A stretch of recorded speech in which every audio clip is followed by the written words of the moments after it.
Okay, terima kasih Tuan Pengerusi Majlis. Salam hormat dan salam sejahtera. Saya Uwi dari bahagian teknologi pendidikan.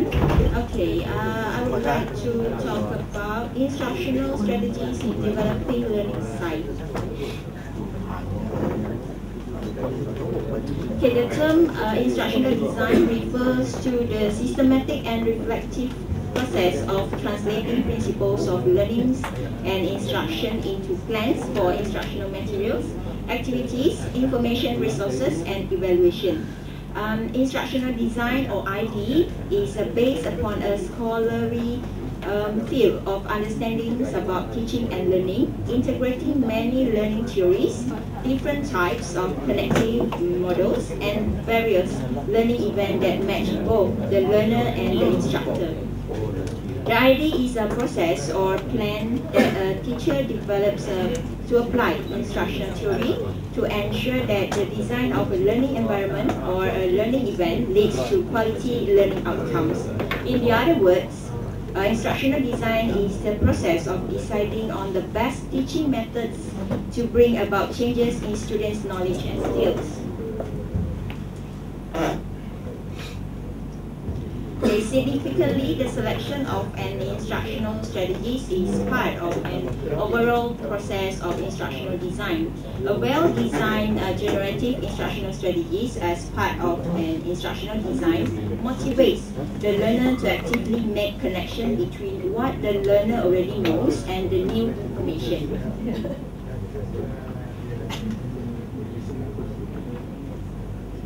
Okay, virtual learning allows students to learn anywhere at any time and in any circumstances. Hence, there is a need to develop these learning sites for primary school children as a first step. Thus, the learning site developed must comply with the instructional strategies and meet the element so that it is able and capable of delivering the school curriculum that have been set. And learning seems to be affected more by what is delivered than by the delivery medium. Therefore, the challenge for developing learning sites is to devise ways to incorporate the most effective and innovative instructional strategies in sites delivered over internet. So this paper aims to identify a set of instructional strategies to be applied in developing learning sites in virtual learning environments (VLE) through an analysis of existing literature.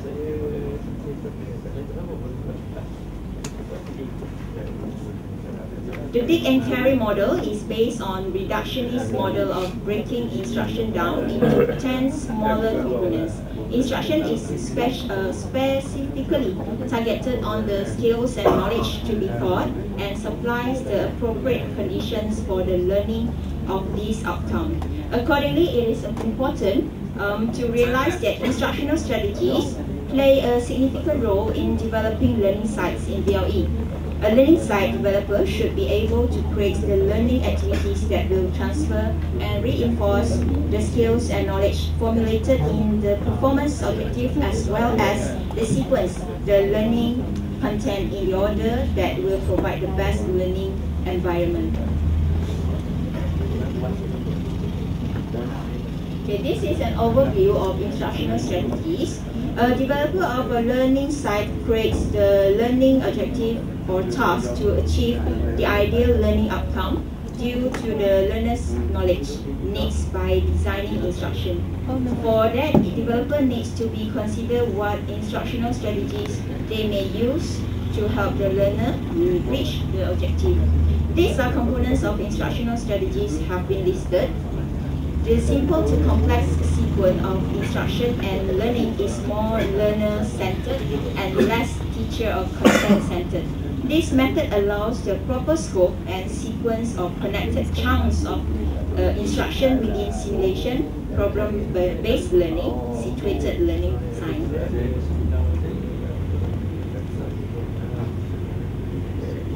Okay, for the first one, scoping structure.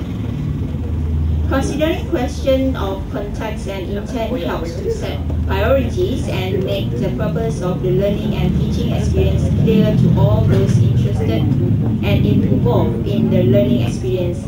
This phase positions a topic in the broader context of students' educational development. It establishes the needs for and a broad intent of the topic and help to identify where the topic fits within learning site design. The key questions in scoping are: first, what do we know about the context of the topic? Where does the topic fit in the course context? Why is the topic needed? What do our students need? What should the topic do? What is its educational aim? The outcome of scoping and analysis is an informed decision about the needs for the topic. Scoping is concerned with what to teach, not when to teach it. It focuses on the nature of the content to be taught. Scoping requires a decision about what the learner needs and what's to learn. Developers should select the right content in the design. In the meantime, set the point of the needs and goal analysis so that learners will be able to achieve the right learning outcome.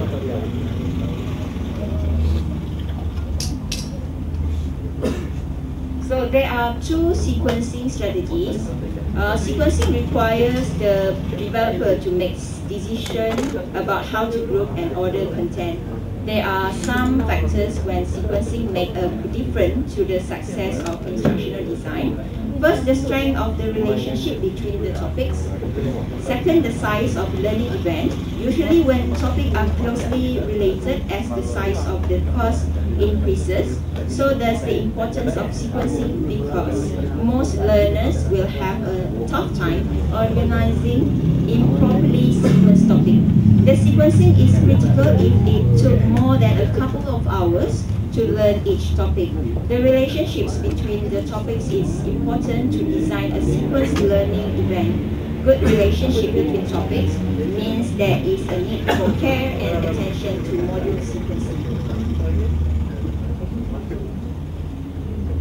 Okay, for the first one, topical sequencing. A topic is taught to whatever level of competency or understanding is required to reach the learning goal that have been set. Before teaching, move to the next topic.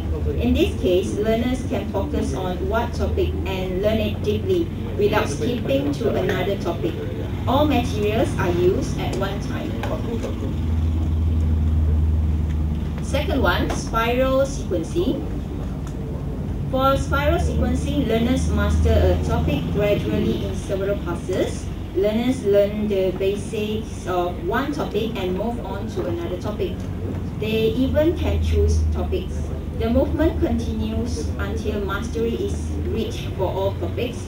There is a built-in synthesis and review process. Cycling back to an earlier topic provides a review. Interrelationship between topics may help the learner learn similar approaches within different topics in quick sequence, for example, as topic A, B, and C.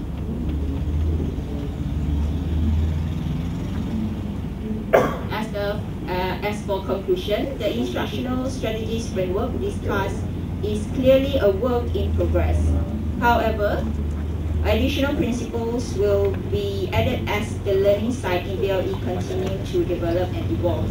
The possibilities for application of the instructional strategies framework are only limited by the creativity and energy of the instructional designers. Once such a perspective is adopted, instructional developers can incorporate the key elements that are needed in developing quality learning site in VLE. That's all from me. Thank you.